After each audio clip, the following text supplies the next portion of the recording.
Okay, so let's see what happens when the invisible hand is not allowed to work. And the only way this can happen is if government gets involved. And then we get things what are called price ceilings or price floors. Right? Now, price ceiling. Minimum legal price that the government allows you to charge somebody. So if you're a business owner, you can't raise the price if any other cost comes into play. So your revenue part of your profit formula can't go up, but the cost side can go up. So you can start seeing a problem here. Price floors is the minimum price that you can charge. So in other words, the price is here, you can't lower it at all. The government says this is it. And student loans are something that goes with this, but that'll be in an extra segment that we'll toss in, so if you want to take a look at it, you can. All right, but let's talk about this price ceilings. So let's take out the price ceiling note sheet, and the first thing you're going to look at is we're going to look at what's called rent or rent controls. Okay, now understand rent costs more than $2 for a room or a house or an apartment or whatever. But we're just going to use 1 through 5 to make it simple. Okay? And what we're going to do is we're going to say we can't rent an apartment for more than $2 a month. Okay? Yeah, I'm sure we'd all like to rent an apartment for $2 a month. But why would the government do this? All right? Well, first off, there are good reasons to do this, but the problem is it's a short-term benefit with a long-term problem attached to it.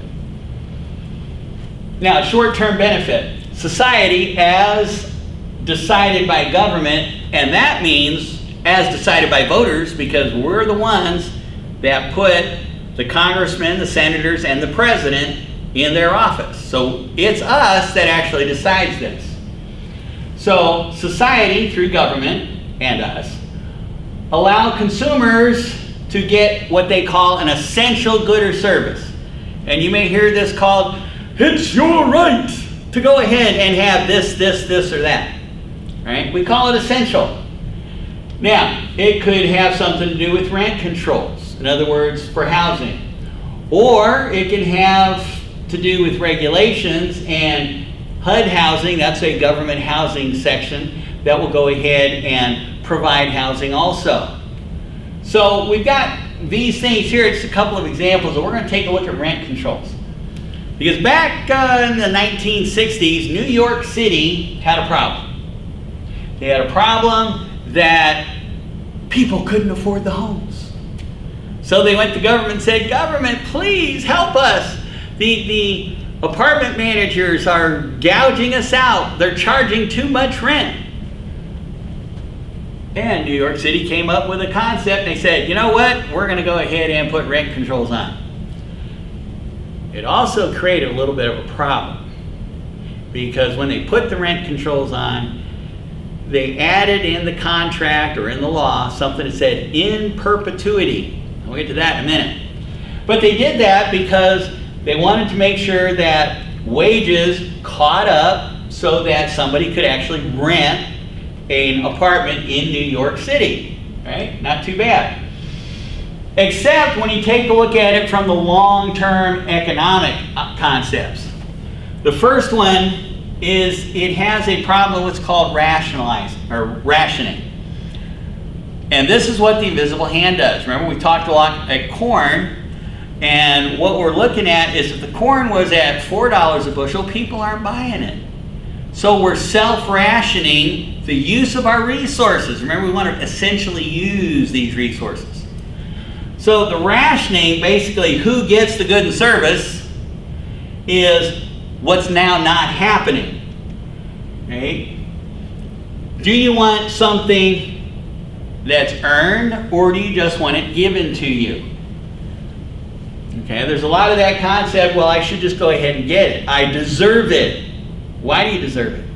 You're going to college. What are you going to college for? Most answer, have a better living, make more money, have a higher standard of living. So you're going through all of that, you're making more money, why should you then have to give your money to somebody who's not going to college? That could be a question to think about, because we don't think about that very much. Our country is so rich, however, that we can be generous for those that want to be better, but through some circumstance, they find themselves they can't at this time and they need assistance. And that's what all of our help programs are for. All right, we got 4 homes, we got 6 potential renters. Who gets a home? Those that have the money or those that don't have the money?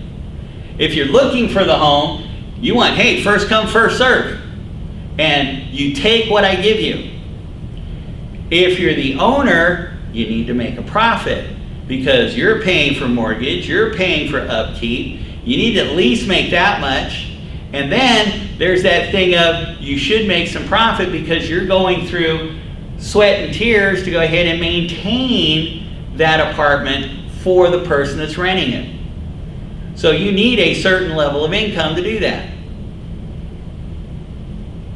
Earned because you made the money for the apartment or given. First come, first serve, and take what I'm going to give you. Here's what happens. Government has now decided not only that this is going to happen, that you can't charge any more than this price, but it's also going to enforce that.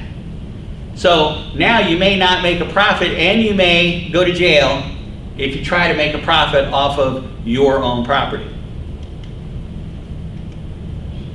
It also creates a black market, meaning that there's some under the table stuff that the government may or may not know about. They may not know exactly that it's there, but they have a pretty good idea because every time you have a condition like this, it creates black market activities. So your resource allotment. You're an apartment builder. You're going to build an apartment building in New York City if they say you can't charge any more than a certain amount? Think about that. Taxes go up, you can't raise your rent. And remember, taxes are federal, state, and local. All those taxes go up, you can't raise your rent. You're not going to make profit. Now all of a sudden we have slum landlords. Now some landlords do try to make as much profit as possible, and even if they're making profit, won't maintain their buildings. But what about the landlords that are losing money and can't afford to maintain their buildings and can't afford to sell them because nobody's going to buy them? Are you going to start building apartments right next to that one? So what ended up happening is we weren't efficiently using our resources because we weren't allowing the rationing factor to work. We created a shortage and it's never going to go away. The invisible hand is not functioning. We can't go this direction. So at the start, for the short term, the price ceiling may have helped people move in, but in the long term, what it's done is created a permanent shortage of housing in New York City. Now, they've changed that since then, but the problem is some of those apartments right along here are still rented for $300 a month, whereas today it's like $3,000 to $5,000 a month. And LA and San Francisco, LA's been doing it for a decade or more. San Francisco has just started to do it. Why? To help with the homeless problem. Well, wait a minute. If we're going to have a continual shortage of homes, which New York City has shown over the years, how is that going to help the homeless population get into homes if there's a permanent shortage in both areas. So, things to take a look about. Now, let's look at, turning it over, the concept of a price floor. This one even gets better. Price floor. Society decides the system doesn't provide enough for somebody. You can look at minimum wage. We're going to look at agricultural products. Agricultural products.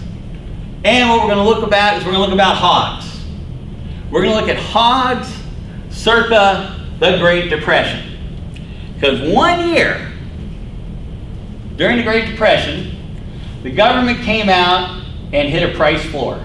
In other words, $4. You could not sell a hog for less than $4 a hog. Again, remember, we're in the Great Depression. People are starving.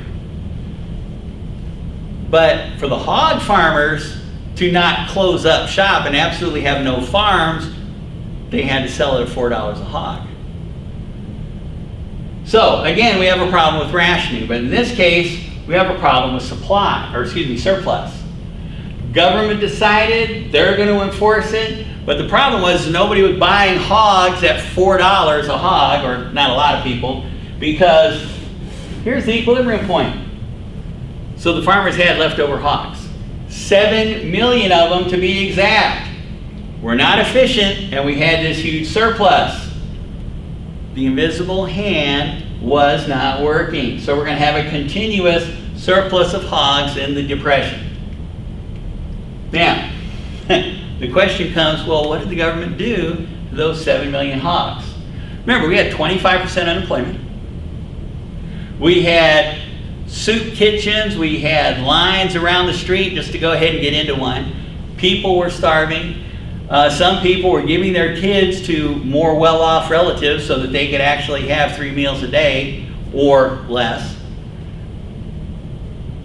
What did they do with the hogs? They butchered all 7 million of them. And then, just to make sure that nobody could take off with a hog carcass so their family could have pork for a while, they burned every one. You go, well, wait a minute, that can't be. Great Depression, 25% unemployment, people starving. That's exactly what happened. Now, why did they do this? Okay, oops, let's get back to this one. Why did they do this? Very simple. Say you are a soup kitchen and say you do a lot of stuff with pork. If at the end of the year the government just gave away that hog, or sometimes, several times during the year they gave away the leftover hogs, would you as a soup kitchen buy one, or would you wait for the free one? Oops. Now all of a sudden less people are buying hogs and we have more surplus of hogs. That's why the government couldn't just go ahead and give them free, because they had to hold up the $4 price so that the farmers wouldn't shut their farms down. So whether it's rent control or whether it's the price floors, they don't work. All right. Now, with that, you have an article. It's the spam article. All right. Same concept. Here's the article. Here's the section 2, the article questions. You notice there's 3 in number 1, there's 1 in number 2, and there's 2 in number 3. So you're going to have 6 paragraphs on this one. Section 3's questions, remember mine. Remember, section 1 is 8 key facts. The key facts here in the article, they're going to help you answer these questions. Remember, read the article and the questions. Highlight the questions in here. Find these, highlight them. Go back and highlight all the key phrases and stuff like that. What are we looking for? Names, dates, times, numbers, organizations, money, places, etc. The key facts are going to help you answer those questions. Then, record the facts on the paper. You've got them all highlighted. Pick out the 8 that are the most important. Put them on your paper in section 1. Answer section 2 and section 3. They're right there. Make sure you've answered each question. and use the 4-sentence or the 4-sentence bullet paragraph. So I don't want complete sentences. I just want bullets on those. So you should have 4 lines for each one of these 6 and 4 lines for these 2. That's all I'm looking for. Keep it a bullet. Do not make it a full sentence. And with that, we'll end the chapter. I look forward to seeing the paper and talking with you at a later date.